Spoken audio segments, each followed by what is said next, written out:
Welcome everyone. This is our first webinar for a photography workshop.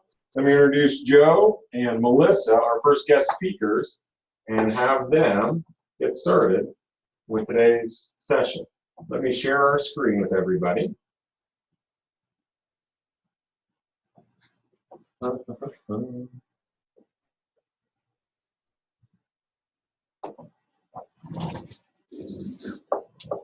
we go. All right, so some of you maybe missed the introduction. I don't know if we should go over that again, but Joe and I work in photo services. It's part of University Communications and Marketing. And so our work is everything from website to brochures to all kinds of materials across university. So we're just gonna talk to you guys about some tips and recommendations for basic photography. Hopefully we don't get too deep into the complicated numbers for you guys. So just stop us at any time if you have a question. I'm just going to be like Dr. Falk. I can do that.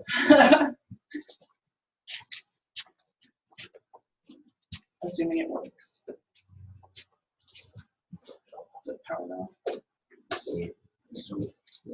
So yeah, we can start by talking about all the bits and pieces of the camera. Whoever made this has a typo there, though. Aperture only has one piece. But anyway, so you guys look through the viewfinder, right, and you see inside what you're looking at through the lens. So the light comes through the lens, through the aperture, the little part in the middle that looks like a wheel, kind of. And then you see it in the viewfinder because of the mirror, which bounces the image there.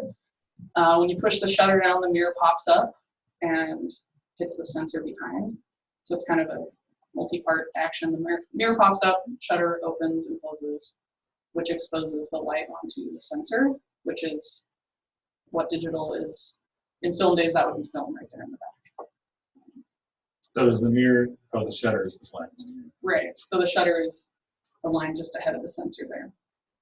So I like, I was just gonna say, I like to think of it kind of like an eye. The aperture is sort of like your pupil. The size of your pupil changes to let light in at different amounts. In the same way the aperture, you adjust your aperture open to allow more light in and close to allow less light in. And these all are informing how the exposure looks. The shutter, you can change the speed of the shutter. Faster shutter is for really bright light situations. Slower shutter for low light situations. So all of these things are affecting how you expose your shot. the three things were 4 things that we are talking about now. okay.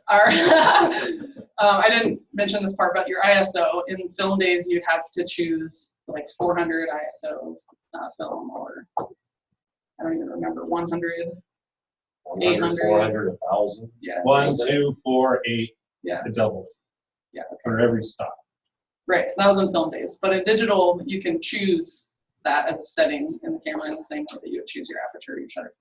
So when you're gonna go to a photo shoot, you gotta think, here are the 4 main things I need to look at and fix before the shot, depending on what the situation is. So ISO, aperture, shutter, and white balance.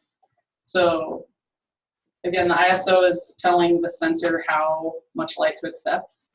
The aperture is telling the pupil how big to be. The shutter is telling it how fast to open and close. And the white balance is telling what color the light is. So in your camera, you'll see there's like a little fluorescent, a little bulb, a little sun. So basically you're just saying this is the situation that I'm in, and it will make the light look white. So for example, some common scenarios you might come across. If you're inside trying to shoot candids of us presenting right now. I like to set my shutter to a 60th of a second or faster. So that's one of your wheels on a DSLR camera. The 60th or faster is a good number to minimize your movements in the camera. So if you're wiggling around, the 60th should stop your camera movements. That's only if you're shooting me right now. These are like subtle movements, so it should be pretty sharp. But if I were a runner, like sports action, you'd have to have a faster shutter speed to stop the motion blur. So the shutter affects motion blur. So just a quick review. All these things make up a good exposure, but each of these things have a specific characteristic that they control to. So the shutter is connected to motion blur. The aperture is connected to depth of field. So if you have the aperture wide open, so that would be a smaller number, 2.8, for example, that's going to give you a really shallow depth of field.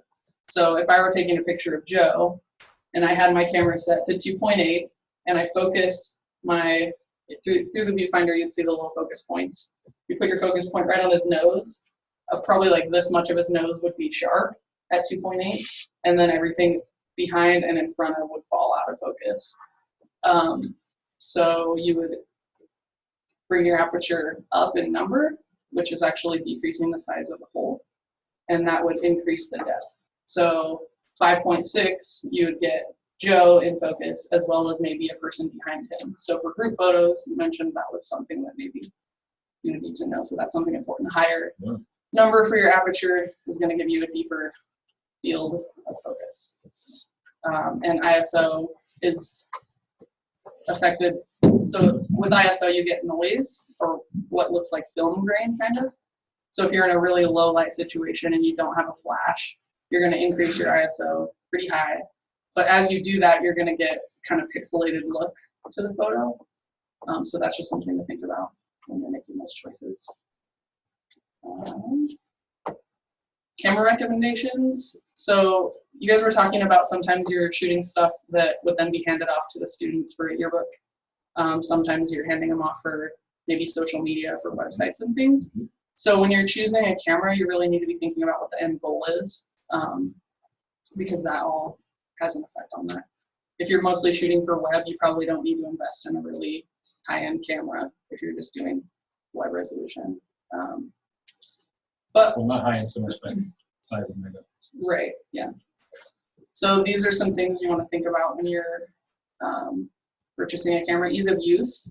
Are the menus easily found? Are they built into the camera? Like with the DSLR, you've got the wheels, so everything is quickly changed physically on the camera, as opposed to some cameras you can only get to it from the menu, and that's kind of a pain if you're trying to get a shot and you need to change your settings. Brand and review, brand does matter. We prefer Nikon. Canon is equally, you can argue, maybe better or not as good, but other brands that Joe has a Fuji X100, right? That's a good mirrorless point and shoot camera. But really it just comes down to doing your research and your homework, check reviews. And then again, to Joe's point, megapixels in order to meet your needs. Like how many megapixels are you gonna need for a web project? How many are you gonna need for a print project? So again, that's having to do with quality and file size. So sometimes if you're just doing a project for web and you're shooting with these giant files, then that just adds to the time to download, it adds to the time for processing, adds to the time for the student trying to put it in the yearbook. And it's ultimately unnecessary for the final result. And that all affects the price of the equipment too, and the time that goes into it. So yeah, think about, do you want DSLR, which would give you the option of interchangeable lenses. So there's a camera body and then the lens separately. Point and shoot, where it's all one unit. Do you want a fixed lens or a zoom lens? Those are all things to be thinking about. And of course, the all important budget. How much money do you have to make what you're trying to do? This is a really helpful website when comparing cameras. You can choose different camera bodies, lenses, all kinds of equipment. And you can see how, so those are the reviews. This is an independent organization. It's not sponsored by Nikon or any of that. So they go through and test out the equipment, and these are the scores that they give them for different purposes. You can see the tab that says specs. This is really tiny, but if you go to the website, you can see all the important stuff, like how many megapixels, what size is the sensor, how many frames per second, if it has video, all that kind of stuff. So this comes back to doing your research to pick what you are looking for.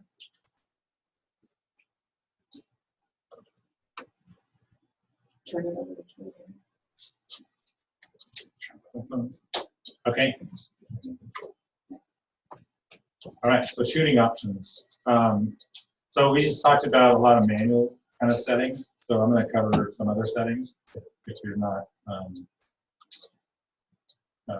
knowledgeable on setting the camera manual. In fact, I would suggest if you don't know how to run your camera manual, just to use the program settings, and from there kind of learn and work yourself up to shooting the manual. So most cameras have these settings: program mode, shutter priority, aperture priority, auto ISO, and manual. Program mode, the camera's going to pick the settings for you. It's going to try to pick a shutter speed that's going to be fast enough so you don't get blurry. It's going to try to pick an aperture that's higher so that it doesn't feel a little higher. Because if you lower, you doesn't feel like it's disappeared.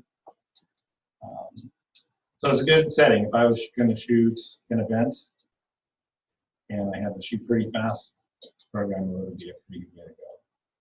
And I would start there if you're not too knowledgeable about adjusting settings. And then as you work your way up, then you can get into shutter priority, aperture priority.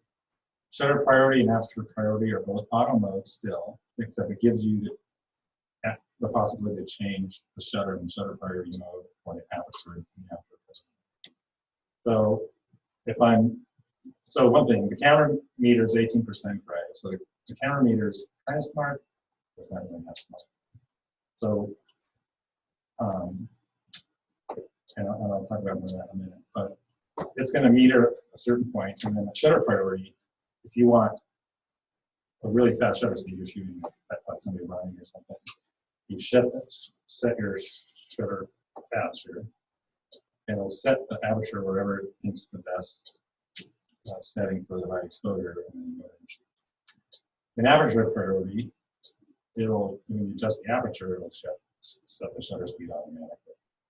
So if you're trying to do low depth of field, you can open up your aperture and then pick the shutter speed. If you're on a tripod, it's not a big deal. If you're not, you might want to make sure you're aware of the shutter speed so you avoid any very fun moving situations. And that's a challenge for us shooting a move like this, where it's just talking, right on the edge, and if they're moving too fast, your hands will blur. That's not good. Shooting motion is kind of hard. ISO, most cameras have an auto ISO setting. It's something I've never ever used. I always kind of set it manually myself. I started in the days of film, so. But again, if you're not clear, set it on auto. Most cameras today, the auto settings are pretty fantastic, and they work really well. We use like a point system where it's rated in the center, 18% when you go out. We're less focused on the exposure setting. Like I would say, we'll actually look at several points in your picture as you go. And so they work pretty well. So as I mentioned before, use auto settings and then train yourself.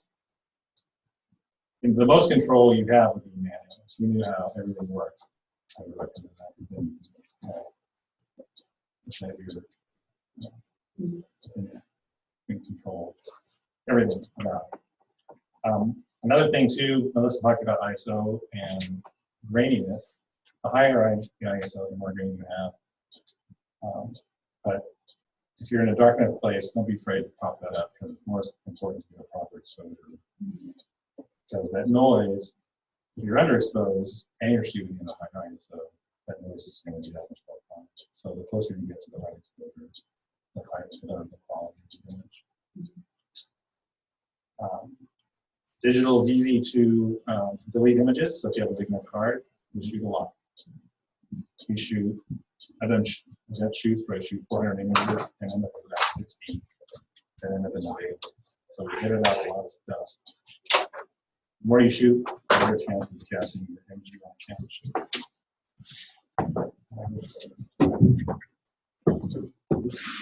It kind of double clicks sometimes. Okay, one of the things that was in email was to talk about group photo tips. So I'm going to explain a little bit about metering. So if you're, the camera's going to, if you have a meter in the corner and you're taking a shot of a landscape and the meter's looking at the sky and it shoots a shot and the sky's in correct exposure, the ground's going to come out really dark, probably, right? You've all seen that. Or seen a picture where the ground's nice and the sky is just white. It's because it's a huge difference between the light of the sky. And the camera pretty limited in its expanse of what it can pick up. So, I mean, there's times where if I want the ground to be light, I'll meter the ground and then kind of lock the meter where it is, and then just put the camera up or move the sky if I want that. Either way works depending on the picture. So in a group shot situation, it's easier to try to find a place that the light is pretty even all the way around. If you set them up in a shadow, but the sun is shining behind them on a tree, then if you expose them properly, that tree might be really bright. So you want to try to keep everything the same. So one way to do that, let's say it's a sunny day. So you put the sun kind of coming in from the back. And you might put them in front of a building so the sun's also coming from the back. So the building wall is in the shadow, exposed for people's faces. Exposed for the people's faces, you know, you get a little highlight, which is kind of nice.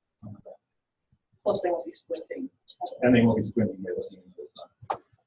Another option on the sunny day is just find a shady place. But again, make sure it's shady behind.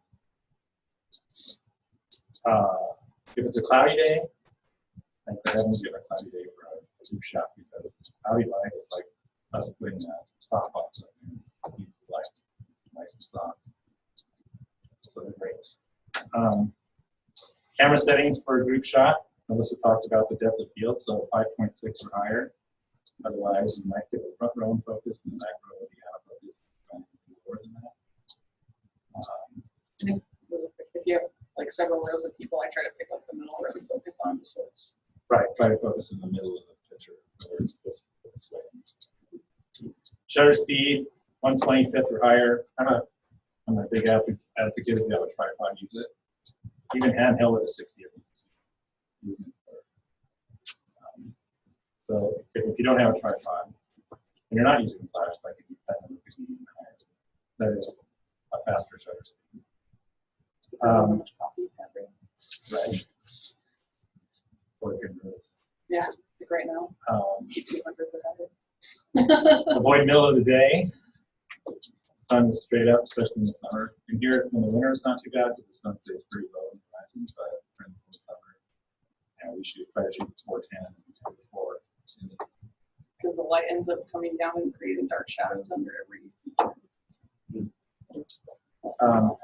Light balance is different in the sun than it is in the shade. You can adjust that on your camera. If you have software, you can do some of that in post. I avoid using, you can use an auto mode for white balance in most cameras, so sense. A great tool. I tend to leave, if I'm shooting a lot of pictures, I tend to leave it set on a setting. That way in my post, I can actually go and batch change them all to one balance setting. So not much post for you guys you can do. That's the last one. You guys have any questions? So, Oh, those are just, Yeah.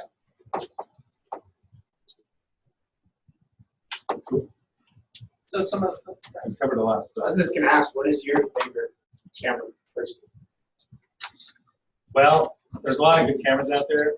I've worked here for 18 years, and when I started here, they had Nikon. And since we have all Nikon classes, we've never switched. So I've only used Nikon. We're members of a big organization called EPAA, and there's always this kind of ongoing war between Canon and Nikon. They're both good cameras. They both make good glass. The only thing that's really different is I think Nikon focuses to the right, Canon focuses to the left, and just a preference. So we're talking DSLRs. Other cameras, I have a Fuji, but I don't know if I can say I have a favorite brand. As Melissa mentioned earlier, I would really shop around. There's a lot of cameras out there. And I think the hardest question to answer is, what camera should I buy? And there's no really good answer. And as Melissa mentioned, really looking at what your output's going to be, and then start looking at some specs and saying, this is what I need, this is what I need, and then find cameras in the same spec, and then read reviews. I guess one thing that's big with me is, but the reason I like my Fuji is it's like the old film cameras. It's got all the settings right at my fingertips. I don't have to go in the menu and search for a manual. And go in the menu and search for shutter speed. It's just all over the move a dial. So the easier you can make these adjustments, I think it's just a lot easier to use and to eventually understand this instruction. If you don't feel like you're capable of doing manual, I think going out and experimenting in manual, like just take your camera out someday, pick a tree, and sit there with some different kind of light, some sunshine come in, and just play with different settings, and then go back and look at it on the computer. I kind of remember what they look like, and when you're out in magazines, the websites, you start to pick up stuff like magazine. Oh, that's really neat because they have a little bit. Or that's really neat because this guy's running everything behind his story to his pen and the shutter speed. And once we kind of start to learn that. So something that Joe mentioned, we were talking about before we came is looking at good work everywhere and trying to figure out what it is that makes it good and what it is that you like about it that you want to try to emulate. And there's some websites and things that you can look at that it will tell you what settings they had it on. So if you find something that you really like, see if you can find information about how they did it And try use to that do as a it. good starting point. Yeah. Try to mimic that picture. Or if you see a bad picture, why is it bad? What would you have done differently? Yeah. And then if you're interested in learning about software too, lynda.com is another good one that our members that we use sometimes. And then our website is idaho.edu/photo. You can look at some of our work samples and contact us if you guys ever have questions. We're happy to help anytime. You guys know? Any other questions? Jamie? I got another quick one. What if you're considering like doing a little videos, or is there something particular you should be looking at? I know DSLRs, they have some kind of video. Even the smaller cameras do. Yeah. I think it comes back to kind of output too, just like how many frames per second are you going to shoot at, and what settings do you want your camera on based on where it's going to go. Like the standard broadcast is 30 frames per second, for example. I was going to say one of the cameras that I'm enjoying using right now is the D750 because it can do both, and it has an articulating screen on the back, so it makes it nice for doing a Hail Mary, and then you can see what you're doing. You're a really low shot, you can tilt the screen out and see what you're doing there. But yeah, there are a lot of cameras, not just DSLRs, that can shoot video. So what do you think is like an advantage over DSLR versus the phone? What's the advantage of a DSLR versus the phone? Interchangeable lenses. Yeah, which is also part of the control. Something too I was going to mention when Joe was talking about the aperture and shutter priority. That's kind of like what we were talking about. It's like a happy medium of controlling the part that you want to control, but letting the camera decide the exposure. So I just said that and I reminded me. Thank you both for coming in. We've got a small gift of appreciation. Barry, yours is right behind you. Oh, thank you. Cool, thank you. Thanks for coming in. Well, I just want to, if I could say one more thing. Yeah, you bet. I feel like there's a lot we covered and there's a lot more we didn't cover. So if you guys are out there, our email is photo@uidaho.edu. You're welcome to email us. Our number is 885-6342, but a lot of times we're out shooting. But you can try to call us if you're on site. Make a quick question. We'll be happy to help out and answer specific questions or look at if you're shooting and you're wondering why something's happening. You send us a picture and look at it. And we'll troubleshoot. Very cool. You got me to do that? Appreciate all the help today, all the technical expertise. Thank you.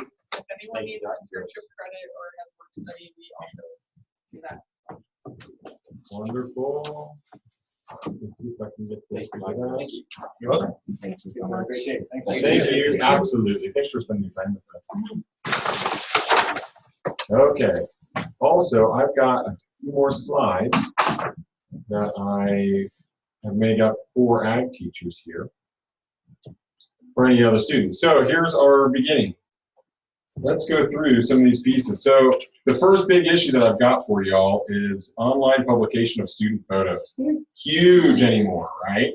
I hear a lot of grimacing around the room like, I never even think about it, I don't even want to ask about it. So if that's the case, we need to spend a little bit of time on it. So let me give you the skinny. So there's a lot of confusion and concern about posting student photos online, especially as an ag teacher where you've got minors in the photos. And so it's not the subject of the photo that's going to cause the problem, it's going to be their parents or their guardians, right? So we're going to talk about some do's and don'ts when you work on publications. I've got some examples. So the examples I've got to talk about are posted on a shared note page that'll go up with this video. So if you want access to the examples that I've got, they'll be posted with this notes. So using social media like Facebook or Instagram for an FFA chapter, when is it okay to upload student photos on the internet is always a good question.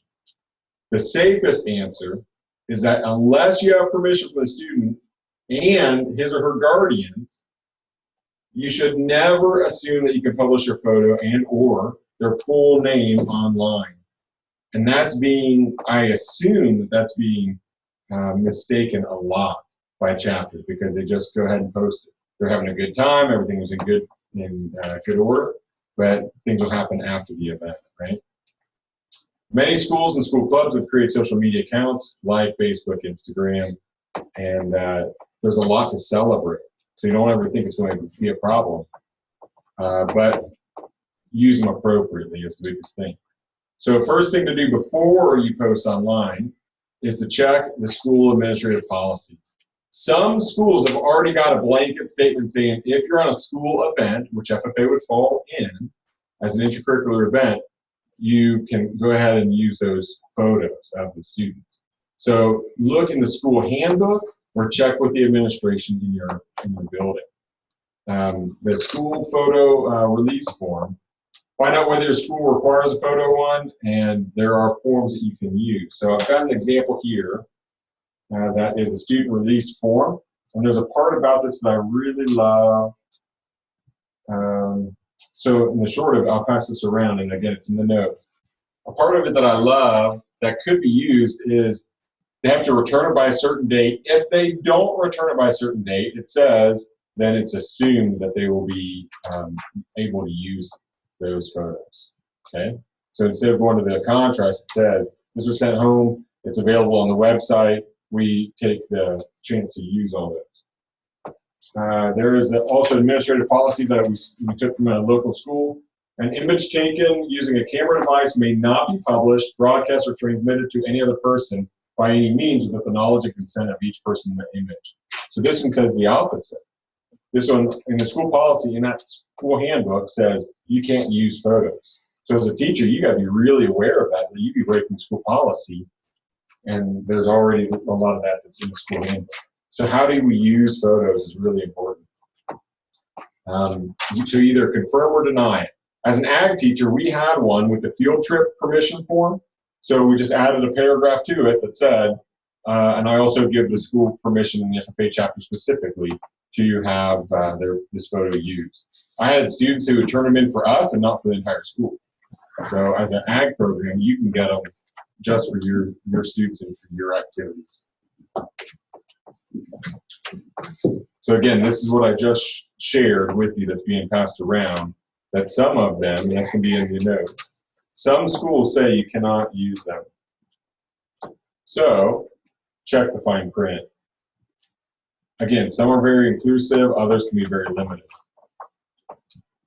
It can get really tricky on social media because as a teacher, you're employed by the school district.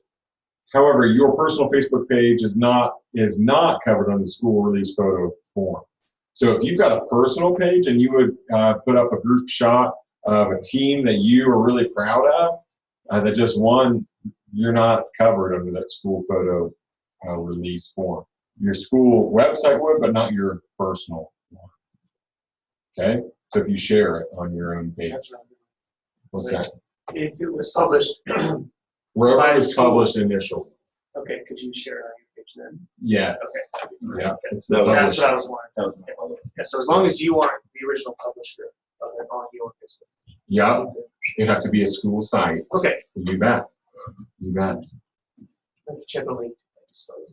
Yeah, you bet.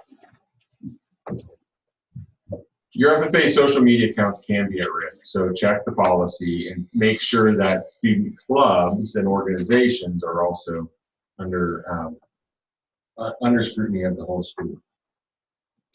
So again, that last bullet on this slide is that you can create your own for the ag program.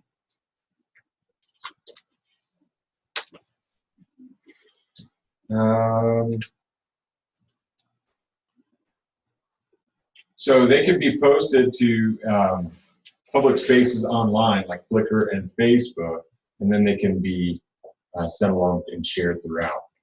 When student images are posted, only first names or nicknames can be referenced. So that's kind of an interesting piece, that you don't have to put the entire student's name up there.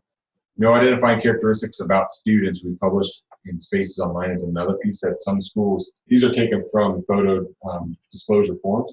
So these are pieces that, unless you read it, you want to know.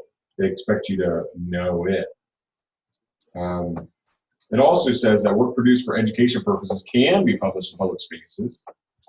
So as long as it's for education purposes, which we hope all FFA activities are, they can be. So there's a lot of just clauses that you just need to be aware of and know what school district you're at has to say about it. All these notes are posted with the notes that are going to attach to the video. So then we need to talk about some photo management. Here's some opportunities. Online photo storage sites. Always changing, but here are the top 8.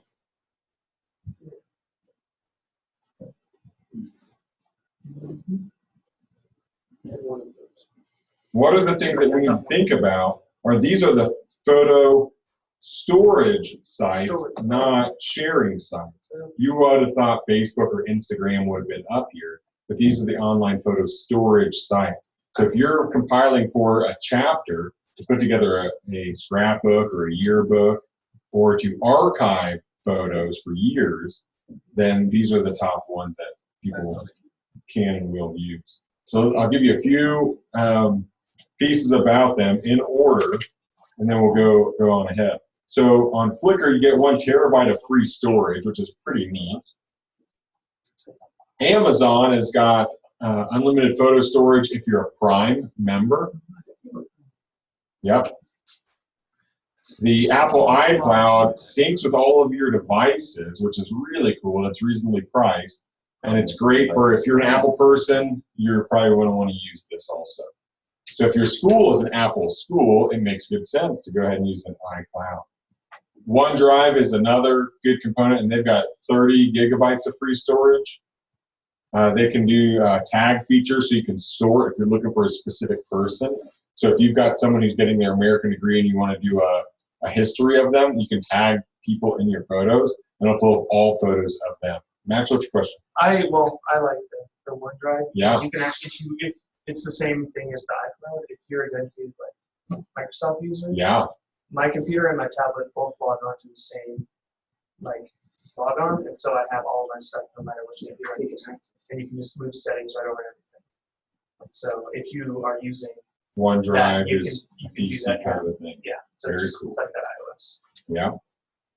For Dropbox, it costs $10 a month for a terabyte of storage, which is pretty neat. Google Plus, free uploads if you have that certain pixel size. And that's also, they offer, Google Plus has got some great web-based editing tools in it, so you don't have to spend a lot more on it. But that's mainly for a web-based service, not for storage of big photos. And then there's Picture Life and SmugMug also on there. And a lot of these will have a free trial if you ask for them. This is the pro and con list. Again, this is just going to show up in the notes page. So all those components I just shared, this gives you some of those features to it in one big place. Additional photo management sites. So there are some of these that I pull off of this pretty quick are Instagram, Snapfish, Shutterfly, Photo Bucket are the ones that really jump off to me because they'll be ones that you might have accounts to, and they will go ahead and let you order off of them. So if you put your photos up on, let's say, Snapfish, they'll say, great, and here's a coupon for a free photo book. Or if you buy one, we'll give you 15 of them for free. So there's some outlandish deals on Snapfish, Shutterfly, and Photo Bucket where they'll give you some cool pieces for free just for using their service. They want you to stay with the customer for a while. All right, let me give you a little bit more about photo editing. There are a lot of sites with photo editing. So Photoshop might be a term that you guys are familiar with, and that's through Adobe, and that's the leading industry software for photo editing. But that doesn't mean it's the best option for you. Photoshop can be extremely overwhelming if you're a novice user because there are a lot of bells and whistles to it, and it also costs quite a bit of money. Educators get a discount to it, but Photoshop can do just about anything you need. Currently, as students, you have a discounted rate for Photoshop as well. You're at the university, and then at school you'll probably have it also. And then as you're teaching students to use Photoshop, there might be a yearbook person in your school who can also train students on it. You bet. So I've got a PDF that's, again, where all these notes are, and there are a lot of pieces for photo editing software up on the site on reviews.com. So dig into that if you're looking for photo editing software. I am pretty easy, and I just go with the flow with whatever's at the school where I'm going to be teaching. Quick tips, check it with the school, see what they're using already. You can try a free trial with a company. Like Photoshop, I think does either 3 or 6 month versions of a free trial. As long as you've got a different email and a different device, you keep that going every year if there's a certain time of year that you need that in for students to try it. So it's not that you are taking advantage of it, but you're allowing students to use those free trials. So if they bring in their laptop and they're the one who are compiling it, that Adobe likes that you're allowing students to try it out. So it's not that you're cheating the system, but you are aware of the free trials. Also, Picasa and GIMP and Pixlr are great for beginners, for free editing sites. Composition.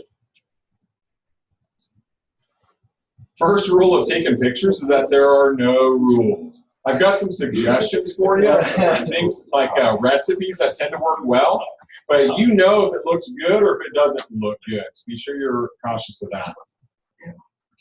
So the composition quality is, the first one is the rule of thirds, and you all might have heard this already. But on this photo, there's, we divided it vertically and horizontally into thirds. And when we look at that, we're trying to pick out where they can line up either on the axes or on those 4 focus points. I got some more examples. The rule of thirds says that you should position the most important elements in your scene along the lines, or again, those 4 center points. It adds balance, okay? Makes it more eye-appealing, more consistent. Some cameras will do that layover on a screen so you know where they're going to go. But in this image, you can see the green landscape grass actually falls pretty well in that lower third. The mountains or those hills fall in the middle third, and then the sky falls into the top third. From left to right, we've got the action in that horse in that first hill in the first third, and then in the last 2 thirds is that second hill. Now, again, this picture really fits the rule of thirds well. It's not a great photo to me. What would I want to see is that person's face, or to know who that is, and have some identifying to it. So standing alone as a chapter advisor, it doesn't fit extremely well unless it can help tell that story. So it needs a lot of context in my mind. For a landscape shot, which you may or may not have, especially if it depends on what project you might be working on, try and get that split to happen with vertical and horizontal lines also. The last photo, let me jump back to it, was an action shot. So if you've got some movement happening, try and keep the blank space in front of people. So with some balance, if you're just trying to get a mood, try and get something else in that photo to anchor it or to add some weight to fill in some of that blank space. Our eyes are naturally drawn to look at lines, but they don't have to be straight lines. There are a lot of images that we can give examples of, but some lines to help guide your eyes are important. Symmetry and pattern are really cool if you can keep some balance to a photo and just makes your eyes feel happy about looking at that photo. We've got some viewpoints, so you can always get down and try and get a different angle. So if you're taking a photo of your students at Student Leadership Conference or National Convention, getting a different angle, whether you're up in another balcony or if you put your students up at a different height or a space, but always be cautious of what else is in the photo. So this one's taken on a street, make sure you're not impeding progress on the road. Now they talked about having a blurry background. I heard Joe and Melissa talk about that a few minutes ago. So if we're just focusing on that bird, what kind of thing do we need to set on our camera to make sure that the background is blurry? So it's less distracting. Focus, I believe it was. No, it's It's like a 2.2. your aperture. So if I set my aperture really low, I can get that background really blurry. That's interesting, especially if that background could be distracting from that bird. So in this photo here, that bird's kind of that bluish green, and if I could see a lot in the background that was also blue and green, it wouldn't stand out so much. But if you can blur the background to be mostly green, it pulls out that bird. So setting your aperture really low will help with that blurry background. You can add depth, and that's by putting your subjects in a great spot. Think about your three layers, the close, the middle ground, and the far background. And it mentally separates what we're looking at. Looking to have some framing, and I've seen this done really well by chapters if they're in an archway or if they've got some doorways to be in. So some natural framing is really cool to use. And we don't always think about it because like, oh, I need a quick picture, then we'll go eat. But if you let your students know, this is what we're doing, go do it, and if you do it well, then go eat. They'll do it a lot quicker. But you have to have some of those rules in your mind first to help guide and direct. Cropping can be done on your camera, it can be done on your phone or whatever you're taking your picture with, but it can also be done after the fact. And so if you don't get the rule of 3 down to begin with, so that original picture has that tree in the center, you can add that rule of 3 to your left or right, wherever you need to go with it. So we don't have to worry about film processing costs or running out of shots. So take advantage of it and try new things. I always say take 100 pictures, maybe you'll get one good one. And you'll be really impressed with that one good one. And encourage your chapter reporter to do the same kind of thing so that they can go through it and have good photos of your chapter. But just getting one photo doesn't give you much to work with. They talk about group photos. Take several group photos, and you can actually now combine several photos. If someone's blinking, if someone's yawning in that photo, you can combine those real quick. So think about taking several all at once before anyone moves, and you can just change out the faces. Those were those components of the photography workshop. I know we've kept you now for about the 45 or 50 minutes. This is going to be posted. I'll have the web link to it, as well as all of these slides. Thanks all for joining us today.